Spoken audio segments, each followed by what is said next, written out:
Hello one and all, it's me again. This will be my second video that I'm doing regarding loving an addict. And I don't know what it's like to be addicted to hardcore drugs. I'm addicted to nicotine, but that's generally not classed as a hardcore drug. I don't know what it's like to be addicted to hardcore drugs. But I do know what it's like to love a person who is. And as such, I will be doing a second video, and maybe a third, or a fourth, or even a fourth in the future. But for now, we'll concentrate on this. This is my second video. And, what happens when you date an addict is you generally will start to question your sanity. You'll wonder what's going on half the time, because they will run off and they will become ghosts. And this can last for months. And one of the things that I've read that a lot of people will try to do is they generally become, they often say that they become addicted to trying to save that person. Maybe that's the way it was for them, but it wasn't the way it was for me. I just thought this girl was awesome. And again, when I first met her, I was 18. She was 33, going on 34, and she had just lost her daughter to a automobile accident. And anyway, what happened is that she was smoking hot. She was awesome. She was funny. She was intelligent, and in her high school years, from what I heard from her family, she was a super achiever. Not an overachiever, a super achiever. She was a nationally ranked swimmer, a Olympic class ice skater, a gymnast, the captain of the cheerleading squad, and she had a 4.0 grade point average since about the beginning of middle school or the end of middle school. She was in gifted classes. I think she may have even skipped a grade or something like that. She went and eventually she went to nursing school, and some things got fucked up there. She didn't get addicted to drugs there, but she started to screw up there. And then at some point later, at the age of 28, not everybody who is on hardcore drugs now starts really, really young.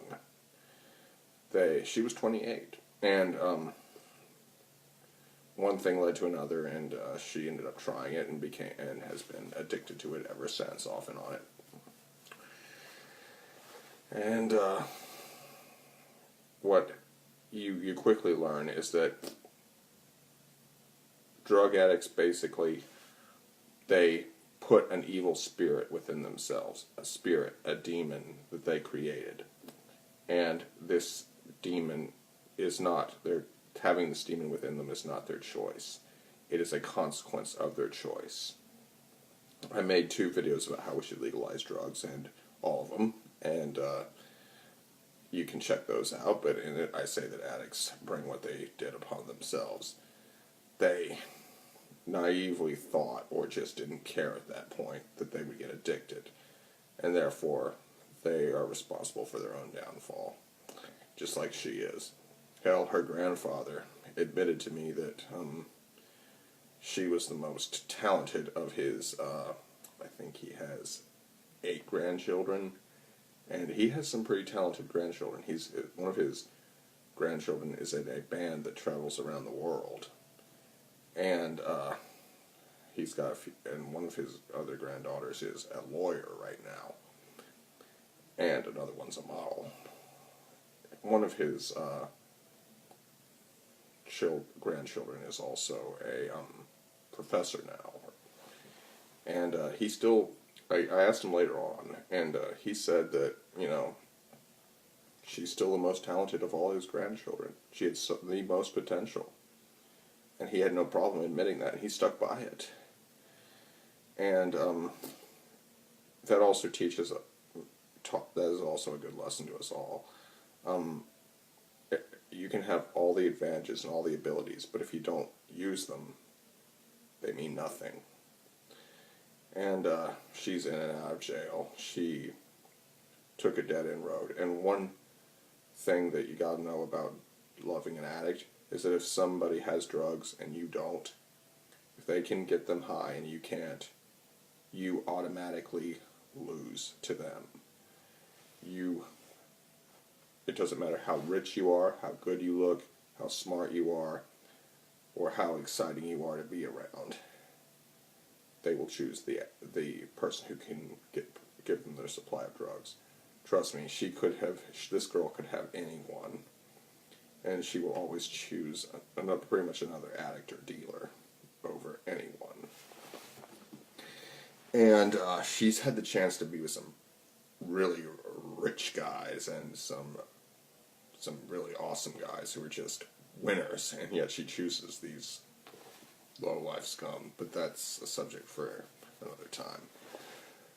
One of the things that happens when you date a drug addict is in my experience, is that they have a lot of stories to tell. They got a lot of really cool and interesting stories. And they will often take you really cool and really interesting places that you've never been before. And because they've hung around a lot of shady characters, they can often guide you and help you in certain situations. Granted, that's also how they get you to trust them again, because they'll often protect you from everything but their addiction. And it's just what they do is their addiction takes center stage in their life. It's the most important thing in their life. It's more important than you. It's more important than food. It's more important than water. Hell, it's even more important than sex. Because believe me, a male heroin addict, if he's given the chance to get a harem, to sleep with an entire harem, versus be high, he will choose be high. Make no mistake about it. Mm-hmm. And what happens is that with at least heroin, I don't really have any experience with any other addicts, their addiction to any other drugs. Well, I do know somebody who was on cocaine, and he got pretty moody a lot. He's a lot calmer now that he's off it. And again, not everybody starts when they're a teenager or a kid or in their college years. They can start in their late 20s, early 30s. They can start in their late 20s, in their 30s. They can start. Some of them even start when they're middle-aged. Hell, there was one guy at one of my friend's Narcotics Anonymous meetings who started at the first time he ever tried cocaine was at his retirement party. He had retired. He had turned 65 years old and was receiving got his first Social Security check. And anyway,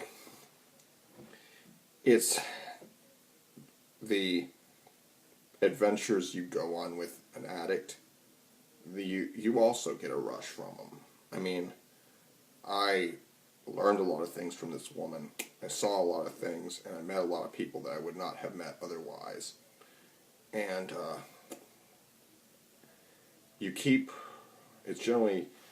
there's always a honeymoon phase with this stuff, where everything's just going dandy. It's kind of like being on the Titanic with a recovered addict. Everything's going great, but the iceberg, it doesn't matter how awesome the party is, the iceberg's still out there, and it's waiting for you. And when they relapse, that iceberg hits. And what happens is that for a while, even after they relapse, things are going okay. But after a while, the ship begins to list, and it begins to take on more water, and you quickly realize the ship is going down, and there's not a damn thing you can do to stop it. And what'll happen after that is usually, at least I did, I tried to act like I could still keep the ship from sinking rather than getting on a lifeboat and getting the fuck out. And it didn't work. the ship sank, and I just kept pretending like it wasn't sinking. The reality is that recovering from dating an addict, you'll often have trouble with the other gender. You might view them in a negative light. I didn't necessarily hate women. I guess I just didn't. I found it difficult to trust them again and have a decent relationship with a woman. I admit, I've never really had a girlfriend in my life. She really filled the role of a friend with benefits more than a girlfriend. But, I've had friends with benefits before, but I've never really had a girlfriend, let alone a wife. And, what it is I often say that I was her friend with benefits, and the heroine was her boyfriend, and probably more like her master in BDSM or some shit like that, because heroin rules her life. It ruled her life, and it's looking like it will always rule her life. And and another thing about these addicts is that they don't all die young. Some of them live into their 70s or 80s even after doing it for decades. And the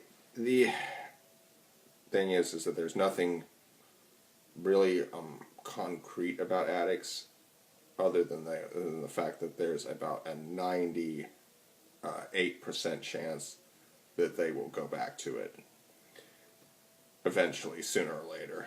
And it's just basically, again, like a roller coaster. Up and down, up and down. Not just up and down, often like this, and twirling, spinning around, blah. But all it takes is one moment of weakness where things are getting bad for them. It could be anything. It could be, a death in the family. It could be an argument they had with you. It could be getting fired from their job. It could be pretty much any reason you could think of and more. But all they have to do is inject, snort, vape, or smoke, or ingest if they pop pills or something. And most of the time they will go back. I do know some addicts that can do it, recovered addicts who can do their drugs. Like, I know recovered alcoholics who can drink and not go back. A lot of them can't, but some can. I know when I quit smoking, I could go back. I could smoke cigarettes and not become addicted again. Although eventually I did become addicted again, and I quit, and then I started back up again, and then I quit, and then finally I quit for good, and then I got on e-cigarettes. The good news is I can't stand the taste of real cigarettes now. I will cough, I will just gag, and it's just, I can't tolerate them anymore. So that's a good thing for me, at least. And there is no guarantees with dealing with an addict. It's like when you may just walk off into the sunset with them, but the reality is that a lot's going to happen after the sun goes down and it comes back up. It always will. It's like, I do know that if they were going to make a movie about my experiences with this girl, it would take a mini-series at least, maybe even several seasons just to do it justice. And that's probably the way you feel or will feel if you ever date an addict. Because one movie, even a long movie, just will barely scratch the surface. And the fact of the matter is that one thing I learned from this, one thing my friend told me is that it's all right if their parents are kind of push them aside and they can't really have a good relationship with their parents, but this girl is banned from her grandparents' property. They won't let her on the property. And somebody told me that when somebody's grandparents get like that, don't have anything to do with them. And I think that's the best advice. And I don't know where this girl is now. I think about her a lot, but I'm trying to stay away from her. Because nobody in her family wants to give her another chance. And I'm not going to. And I don't think I will either. It makes me sad to say that, but it's the reality I live with. I have to live with. Like, comment, share, subscribe. This will conclude my video. And if you can, leave a donation. It's for a good cause.